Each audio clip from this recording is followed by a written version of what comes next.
Jaishankar explodes, "We are not middlemen," as JD Vance arrives in Pakistan, and mediation effort begins. 3 countries, 1 crisis. And a statement that stopped the entire room cold. India's Foreign Minister Jaishankar just delivered one of the most direct and forceful rebukes in recent diplomatic history. "We are not middlemen," said with absolute clarity, and aimed at a narrative that had been building around India's role in the growing Iran crisis. At almost the exact same moment those words were being spoken, JD Vance's plane was touching down in Pakistan. The mediation effort had officially begun. And the entire region was watching. Because what is happening right now across South Asia and the Middle East is not a simple diplomatic negotiation. It is a complex, multi-layered geopolitical moment involving some of the most consequential relationships on Earth: the United States and Iran, Pakistan and India, Washington and Islamabad. And somewhere in the middle of all of it, a vice president trying to find a path that doesn't end in war. To understand why Jaishankar's statement hit so hard, you need to understand what India was being asked to do, and why India said no in the loudest possible way. For weeks, there had been quiet discussions in diplomatic circles about India's potential role in the Iran crisis. India has a unique position in this situation. It has historically maintained working relationships with Iran despite American pressure to isolate Tehran. It has energy interests that depend on regional stability, and it has the diplomatic standing to be taken seriously by multiple parties. Some voices in Washington have been floating the idea that India could serve as a back channel, a quiet facilitator, a country with enough credibility on all sides to help move conversations forward without the political complications of more direct engagement. That idea, however quietly it was floated, reached Jaishankar, and his response was immediate and unambiguous. "We are not middlemen." That statement does several things at once. It rejects the specific role being suggested, it asserts India's independent foreign policy identity, and it draws a very clear line about what India will and will not do in this crisis. India is not a neutral party. It is not a service provider for other countries' diplomatic needs. It is a major power with its own interests, its own relationships, and its own strategic calculus, and Jaishankar, one of the most sophisticated and forceful foreign ministers India has ever had, was making sure that message was received clearly. By Washington, by Islamabad, by everyone watching, the timing of that statement, landing exactly as Vance arrived in Pakistan, was not accidental. It was a signal. India is watching this mediation effort. India has views about it. And India is not going to be pulled into a supporting role in a process it didn't design and doesn't control. That positioning matters enormously for understanding what Pakistan is now trying to do. Because Pakistan's mediation offer didn't happen in a regional vacuum. It happened in a neighborhood where every major power has its own interests in the outcome of the Iran crisis, and where those interests don't always align. Pakistan and India have one of the most complex and contentious relationships in the world. Decades of conflict, partition, nuclear standoffs, and proxy competitions have created a dynamic where every move by one country is immediately analyzed by the other for implications. Pakistan stepping forward to mediate between the US and Iran is, among other things, a significant moment for Pakistan's regional standing. It positions Islamabad as a serious diplomatic actor, as a country capable of playing a constructive role in one of the world's most dangerous situations. That positioning has implications for Pakistan's relationship with India, with China, with the broader Muslim world, and with the United States itself. And Jaishankar's statement, however directed at a specific narrative, also carries a subtext about India's view of Pakistan's sudden prominence in this process. India is watching. India is making sure everyone knows it has its own perspective. Now let's talk about what JD Vance actually walked into when he landed in Islamabad. Because the diplomatic environment surrounding this visit is significantly more complicated than the simple narrative of an American vice president coming to support a peace effort. Pakistan itself is navigating an extraordinarily difficult set of pressures.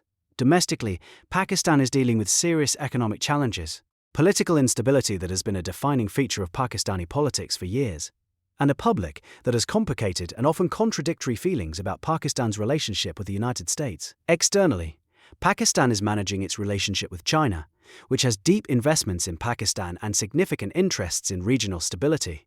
Its relationship with India, which remains tense and often volatile. Its relationship with Afghanistan, which has become increasingly complicated, and now its sudden prominence as a potential mediator between Washington and Tehran. That's an enormous amount for any government to manage simultaneously. And the Pakistanis who sat across the table from JD Vance brought all of those pressures with them into the room. This is not a situation where Pakistan can simply play the role of neutral facilitator and walk away clean regardless of the outcome. Pakistan has skin in this game. The outcome of this mediation, success or failure, will have direct consequences for Pakistan's relationships with multiple major powers. If it succeeds, Pakistan emerges with significant diplomatic credibility, the kind of credibility that translates into better economic relationships, more favorable treatment in international forums, and a stronger hand in its own regional disputes. If it fails, Pakistan absorbs some of the blame for an escalation that could destabilize the entire region in ways that hit Pakistan particularly hard. Those stakes are present in every conversation that happens during this visit. And JD Vance understands them. His team has briefed him thoroughly on the complexity of what he's walking into. But understanding the stakes and successfully navigating them are different things. Let's talk about the Iran side of this equation. Because the mediation only works if Tehran is willing to engage with what comes out of it. Iran's position in this moment is complicated by its own internal dynamics. The Iranian government is not a monolith. There are factions with different views about how to handle the current pressure from Washington.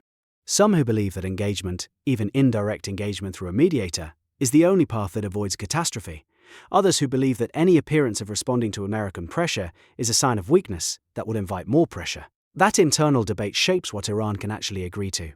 And it shapes how any message delivered through Pakistani intermediaries will be received in Tehran. Pakistan has relationships with Iranian counterparts that give it some insight into that internal debate. But insight is not the same as influence. Knowing what the different factions in Tehran want doesn't mean you can deliver an outcome that satisfies all of them. Which is why the most realistic expectation for this mediation is not a comprehensive agreement. It's a small, specific, confidence-building step. Something concrete enough to demonstrate that the process is working. Something limited enough that both sides can accept it without feeling like they've given too much. Those small steps are the foundation on which larger agreements eventually get built. But they require patience. And they require both sides to want them badly enough to absorb the domestic political cost of being seen to compromise. Right now, that desire exists on both sides, barely and conditionally. But it exists, which is why this moment matters. JD Vance's presence in Islamabad signals that the American side is serious enough about a diplomatic path to invest the vice president's time and credibility in pursuing it. Pakistan's mediation offers signals that a trusted third party is available and willing to do the hard work of carrying messages between parties that aren't talking directly. And even Jaishankar's sharp rejection of a middleman role signals something useful. It clarifies the landscape. It tells everyone involved that India is not going to be quietly drawn into a process it doesn't control. And paradoxically, that clarity makes the Pakistan track more important, not less. Because if India is out, Pakistan is the primary available channel. That's the diplomatic landscape as it stands today. Complex, fragile, full of competing interests and contradictory pressures, but not hopeless. Because the fact that this conversation is happening at all, that a vice president is in Islamabad, that Pakistan has put its credibility on the line, that even India felt the need to publicly define its position, means that the world is taking this moment seriously. Seriously enough to act, seriously enough to draw lines, seriously enough to try. And in diplomacy, trying is not nothing. It's often the difference between a crisis that becomes a catastrophe and one that finds against all odds a path to something better. The mediation effort has begun. Jaishankar has drawn India's line. JD Vance is in the room. And the next few days will tell us whether any of it is enough. That's where the world stands right now, at the edge of something, and watching very carefully to see which way it falls. But there's a question that hasn't been asked loudly enough yet. Can Pakistan actually succeed? Not in theory, not on paper, in practice. Because volunteering to mediate is one thing, delivering a result is something else entirely. Pakistan's diplomatic history is full of moments where it played a significant regional role. It served as a back channel between the United States and China before Nixon's historic 1972 visit. It has hosted peace talks involving Afghanistan across multiple administrations. It has navigated relationships with adversaries that most countries couldn't maintain simultaneously. That history gives Pakistan real credibility as a mediator. It's not an amateur stepping into a professional arena, but the Iran-US crisis has features that make it uniquely difficult, even for an experienced diplomatic actor. The distrust between Washington and Tehran runs extraordinarily deep. It goes back decades, through the 1979 revolution, through the hostage crisis, through years of sanctions, proxy conflicts, and mutual accusations, through nuclear negotiations that produced agreements and were then abandoned. Every time a diplomatic opening has appeared between these two countries, something has happened to close it, sometimes from the American side, sometimes from the Iranian side, often from both simultaneously. That pattern of repeated failure has created a cynicism on both sides that is extremely hard to overcome.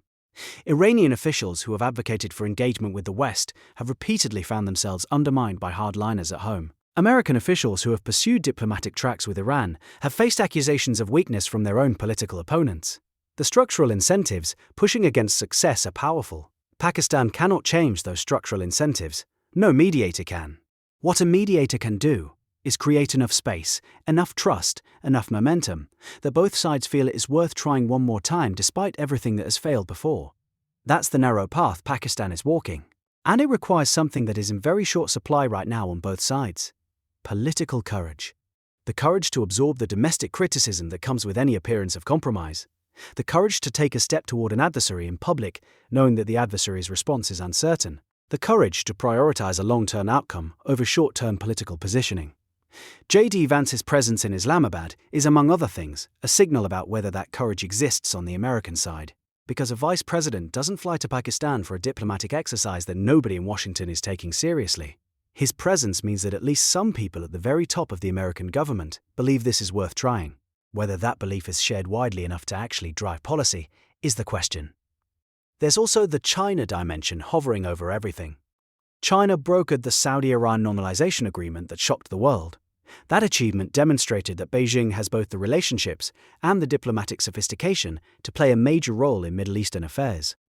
And China has deep interests in the current Iran crisis. It buys Iranian oil, it has strategic partnerships in the region, and it has a strong interest in preventing a conflict that would destabilize energy markets globally. Beijing is watching this Pakistan mediation effort very carefully, and it has its own channels, its own parallel track of diplomacy happening simultaneously. Whether the Pakistan track and the China track are coordinated, complementary, or competing is one that nobody is answering publicly right now, but it matters enormously for the outcome. Pakistan, which has an extremely close relationship with China, is in a unique position to bridge those two tracks if the will exists to do so. The region is holding its breath. India has stated its position loudly and clearly. China is watching and working its own angles. Pakistan is in the middle of all of it, trying to thread a needle that has defeated every previous attempt. And JD Vance is sitting in Islamabad, representing a country that is simultaneously the source of the tension and the potential key to resolving it. That's the full picture. Messy, complicated, full of contradictions and competing interests and historical baggage that makes every step forward feel like it costs twice what it should. But also full of people who understand what the alternative looks like and who are trying, despite everything, to find another way. Jaishankar said what India needed to say. Pakistan stepped forward when it didn't have to, and JD Vance made the trip that nobody was certain he would make. Whether it's enough, the world will find out soon, because this moment is moving fast, and the window for diplomacy never stays open forever. Let's zoom out one final time, because this moment deserves to be understood in its full historical context. The relationship between the United States and Iran has been one of the defining tensions of the past half-century. It has shaped American foreign policy across 12 presidencies. It has influenced the price of oil that every American pays at the pump. It has determined the fate of nations across the entire Middle East, and in all that time, across all those decades, the fundamental dynamic between the two countries has never been fully resolved. It has been managed, contained, occasionally de-escalated, but never resolved. Every administration that has tried to fundamentally change that relationship has eventually encountered the same set of obstacles. The domestic political constraints on both sides that make compromise politically dangerous. The deep institutional mistrust between the two governments that colors every interaction. The regional actors who have their own interest in keeping the tension alive. Pakistan is now attempting something that every previous diplomatic effort has ultimately failed to deliver. Not a final resolution. Nobody is expecting that, but a genuine pause. A moment of de-escalation significant enough to change the trajectory that currently points toward conflict. That's a hard thing to achieve. History says so clearly. But history also says something else. It says that the moments when peace seemed least possible have sometimes been exactly the moments when it became possible. When the stakes were high enough, and the alternatives clear enough, and the right people were in the right rooms at the right time, this may be one of those moments. Or it may not. But the fact that JD Vance is in Islamabad, that Pakistan has put its credibility on the line, that the entire region is paying attention, means that the possibility exists. And possibility, in diplomacy, is everything. It's where every agreement that ever prevented a war began, not with certainty, not with guarantees, with possibility. And right now, possibility is alive. The question is whether the people in those rooms have the courage and the skill to turn it into something real. The world is watching, and waiting.